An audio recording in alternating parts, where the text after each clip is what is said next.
Olá, gente, tudo bom? Sejam bem-vindos à nossa aula sobre leis ponderais. Vamos começar com a primeira lei, que é a lei de Lavoisier, que ela vai tratar sobre a lei da conservação da massa. Mas como é que a gente aplica isso, por exemplo, aqui nessa equação química? A gente sabe que uma reação química, uma equação química, ela sempre tem aqui, olha, reagentes, que são aqueles que ficam antes da seta, e os produtos, que são aqueles que ficam depois da seta. Como aparece para vocês nessa reação aí de produção da amônia. A partir de N2 e H2, nós temos aqui a produção de amônia.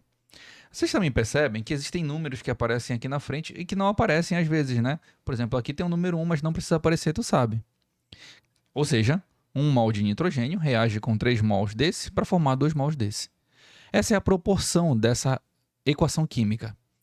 A lei da conservação da massa, ou a lei de Lavoisier, ela vem explicar o seguinte: numa reação química, assim como em qualquer coisa que existe no universo, nada é criado e nada é destruído. Ele só é transformado em outra coisa. Uma reação química ele se dá dessa forma. A gente só vai transformar esses dois reagentes numa outra coisa. Mas a massa ela vai se conservar. Ou seja, tudo que eu tenho em massa no reagente tem que aparecer em massa no produto.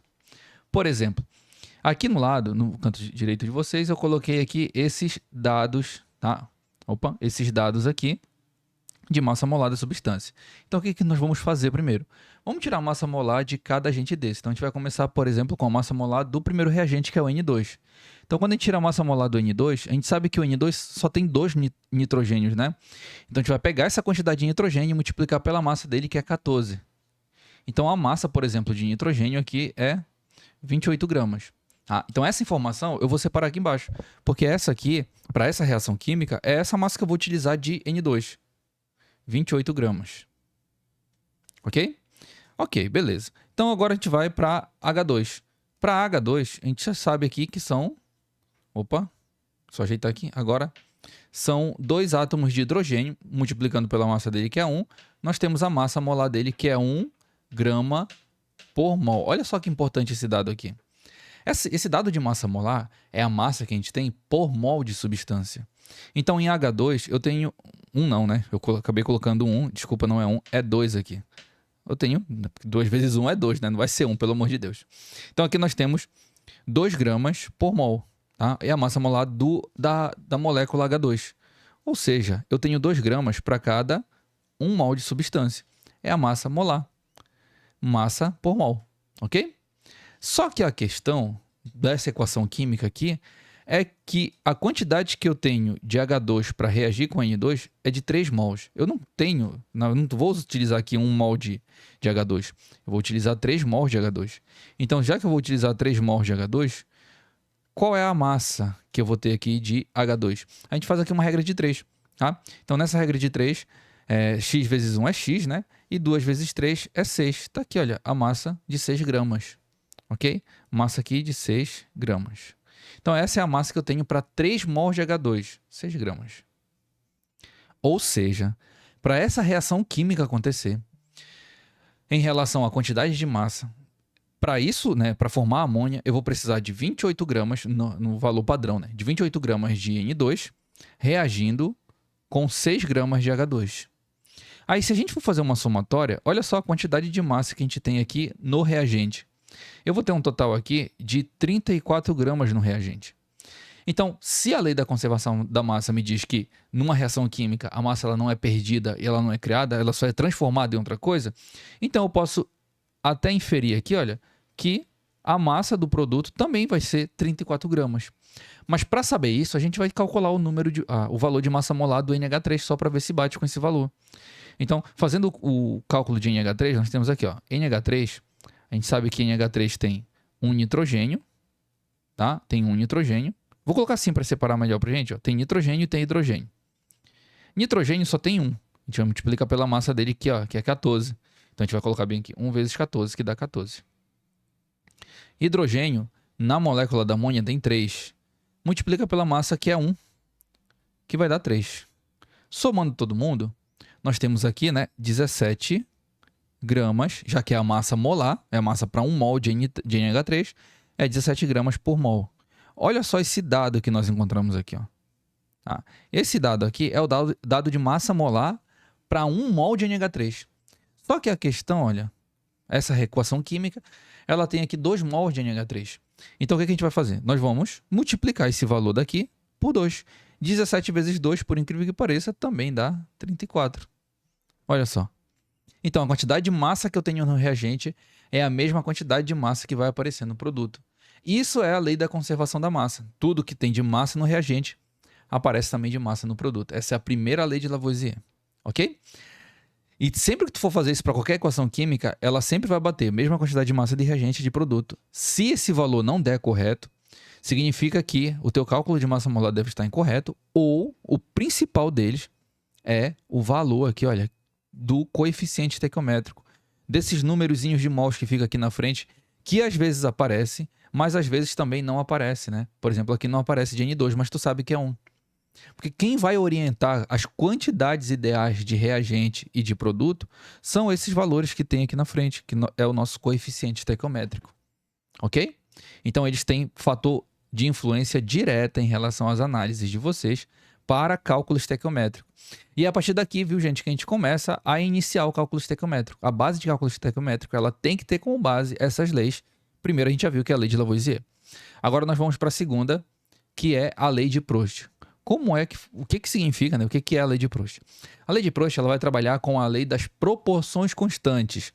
Como assim? O que é a proporção constante? É o seguinte, sabe aquele cálculo que o pessoal sempre fala, né? Que química é a regra de 3? Basicamente é aqui que se encaixa a regra de 3. Vocês lembram que regra de 3 trabalha com proporção? Então tá aqui o nome, ó, proporção. Aqui nós vamos trabalhar com proporções constantes, com valores constantes. Por exemplo, nessa questão aqui, nesse exemplo, né? Nós temos uma quantidade de H2, ou seja, 1 mol de H2, vou colocar assim, ó, 1 mol de H2, que vai reagir com meio mol de O2. Vou colocar assim, ó, meio mol de O2. Eu vou colocar, não na forma de fração, mas assim, ó, meio mol de O2, para formar 1 mol de água. A equação química já está balanceada. Eu vou tirar esse 1 daqui, que tu sabe que não precisa aparecer, né? Mas tu já sabe que existe aí. Então, a proporção dessa equação química é 1 mol de H2 reagindo com meio mol de O2 para formar 1 mol de água. Beleza? Inclusive, essa proporção ela se mantém tanto para a quantidade de matéria, que é o número de mols, quanto para massa também. Tá? Por exemplo, vamos supor que numa questão ele te fale o seguinte, qual seria a quantidade necessária para produzir 2 mols de água a partir dessa reação? Você não concorda comigo que... Deixa eu só pegar uma outra cor aqui pra gente.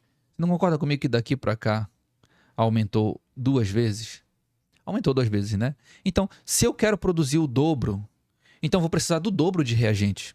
Então, a quantidade de reagente que eu vou precisar aqui de O2 vai ser 1 mol, que é o dobro de meio. E a quantidade que eu vou precisar de H2 serão 2 mols. Isso é as proporções constantes. Só que às vezes, né, numa questão, ele não te dá um valor redondinho. Na maioria das vezes ele dá, viu, gente? Quando a gente aplica isso, fica mais rápido de resolver cálculo de regra de 3, por exemplo. Tá? Mas, por exemplo, às vezes ele não dá um valor certo, ele te dá um valor quebrado. Por exemplo, imagina só que numa questão, ele te fala assim, ó, pretende-se produzir, sei lá, 2 mols e meio de água. Quantos mols de O2 serão necessários? Aí aqui nós entramos lá com a famosa regra de 3. Né? Lembra da regra de 3, né? X vezes 1 é x, igual a meio, vezes 0, ou 0 não, 2,5, né? Vezes 2,5. Aí nós vamos ter o cálculo aqui direcionado para essa regra de 3. Mas ao invés de fazer regra de 3, bora aplicar a mesma ideia que nós aplicamos ainda há pouco. Se eu quero produzir 2 mols e meio, quanto eu vou precisar de O2? Gente, você não concorda comigo que daqui para cá aumentou 2,5 vezes? Porque 2,5 vezes 1 é 2,5. Então, daqui para cá também aumenta 2,5 vezes. E daqui para cá, se eu quiser descobrir, por exemplo, esse valor, também aumenta 2,5 vezes. Então, basta pegar esses valores e multiplicar pelo valor da proporção que aumentou ou que diminuiu, por exemplo. Tá? Essa é a lei de Proust, é a lei das proporções constantes. Isso não é válido só, por exemplo, para a quantidade de matéria, mas também é válido para massa, que é isso que a gente vai ver agora, por exemplo. Ó, deixa eu mostrar para vocês. Vamos fazer aqui para massa, que é como mais aparece, por exemplo, na prova do Enem, né? Olha só. Para H2 primeiro, né? Vamos calcular a massa molar dele. Já que a gente tem 1 mol daqui de H2, vamos calcular a massa molar dele. A gente já sabe que H2 só tem 2 hidrogênios, multiplica pela massa que é 1. Então a massa molar são 2 gramas por mol. Então vou colocar aqui, ó, 2 gramas. Essa é a massa que eu preciso para essa equação química de H2. Agora, para O2. Para O2, a gente sabe que tem 2 oxigênios, multiplica pela massa que é 16, que vai dar 32 gramas por mol. Olha só, a massa molar é a massa para 1 mol. Só que aqui eu tenho meio mol. Ou seja, eu não vou utilizar essa massa, eu vou utilizar metade dela. Qual é a metade de 32? 16 gramas. Vocês estão conseguindo acompanhar até aí? Então, beleza. Vocês percebem que o que vai reger aqui a lei das proporções constantes, o cálculo estequiométrico, as leis ponderais, são os valores que aparecem aqui na frente e que às vezes também não aparecem, né? Mas tu sabe que existe. Então tem que ter muito cuidado num processo chamado de balanceamento químico. O balanceamento químico ele é fundamental para tu poder fazer uma questão de maneira correta. Agora a gente vai calcular para a molécula de água. Para a molécula de água nós temos 2 hidrogênios, multiplica pela massa dele que é 1, que vai dar 2. E nós temos só um oxigênio, multiplica pela massa dele que é 16, que vai dar 16. Aí vamos somar todo mundo aqui, né? Bem aqui em cima, né? 2 mais 16, que vai dar 18 gramas por mol. Essa é a massa dele. Você nem precisava fazer esse cálculo, porque lembra da lei anterior, a lei da conservação da massa? Tudo que tem massa no reagente tem que aparecer em massa no produto. 16 mais 2 não é 18? Então aqui no produto também tem que aparecer 18. E olha só o que apareceu aqui. Exatamente o que a gente estava comentando. Então, gente, não tem erro. A lei da conservação da massa e a lei das proporções constantes, elas se aplicam nas duas, no cálculo estequiométrico, tá? Elas se aplicam muito bem no cálculo estequiométrico. Então, gente, esses valores que eu coloquei aqui são as massas necessárias para que esses dois reagentes possam reagir entre si e formar produto. Beleza? Essa é a massa necessária. Só que numa questão, por exemplo, ele te pede outros valores. Por exemplo, ele vai te falar assim, ó, qual é a quantidade que eu preciso de, sei lá, de H2. Aí tu vai colocar um xizinho lá no H2, que é a quantidade que a gente vai descobrir, para produzir 9 gramas de água. Aí, bem, o que você faz? Bom, vou fazer uma regra de 3, né? É a primeira coisa que vem na nossa mente. Tá, isso não tá errado. Regra de 3 é uma proporção. Só que ao invés de fazer a regra de 3, por que a gente não trabalha o mesmo aspecto que nós vimos anteriormente para o número de mols? Por exemplo, 18 para 9, você não concorda aqui que ele dividiu por 2? Porque 9 é a metade de 18. Então, se daqui para cá dividiu para 2, então daqui para cá também dividir para 2. Então, qual é a metade de 2? Aí eu tenho o valor de x. Aqui eu vou precisar só de 1 grama. E se daqui para cá diminuiu 2 vezes, daqui para cá também diminui 2 vezes, daqui para cá, gente, também diminui 2 vezes, também divide por 2. Então, metade de 16 é 8. 8 gramas. Tá? E às vezes você nem precisa fazer proporção. Às vezes a lei de Lavoisier já te ajuda. Por exemplo, imagina só que ele quer descobrir o valor aqui de O2. Opa! Ele quer descobrir aqui o valor de O2. Como é que você vai fazer para calcular aqui o valor de O2? Bom, a gente vai fazer o seguinte, ó. Você percebe que, lembra da lei da conservação da massa? Tudo que tem massa no reagente tem que aparecer em massa no produto. No produto tem 9 gramas. Tá? Para esse exemplo aqui, ó, que eu coloquei para vocês, no produto tem 9 gramas. Se no produto tem 9 gramas, quanto tem que ter no reagente? 9 gramas também. Só que já tem 1 grama aqui de H2. Então, quanto é que vai ser aqui para a gente de O2? De O2 vai ser 8 gramas. Que é exatamente a proporção, olha, que ele segue aqui, sempre dividindo para 2. Então, a lei da proporção constante, a lei de Lavoisier, elas andam juntas no cálculo estequiométrico. Se tu tem um domínio dessas leis e consegue aplicar elas, por exemplo, com facilidade lá no cálculo estequiométrico, vocês vão ver que é bem mais fácil, bem mais rápido resolver uma questão na hora da prova do Enem, utilizando essas leis ponderais, essas duas leis. Ok, pessoal? Essa é a nossa aula de hoje. Espero que vocês tenham entendido. Bons estudos, viu, gente? E até a próxima.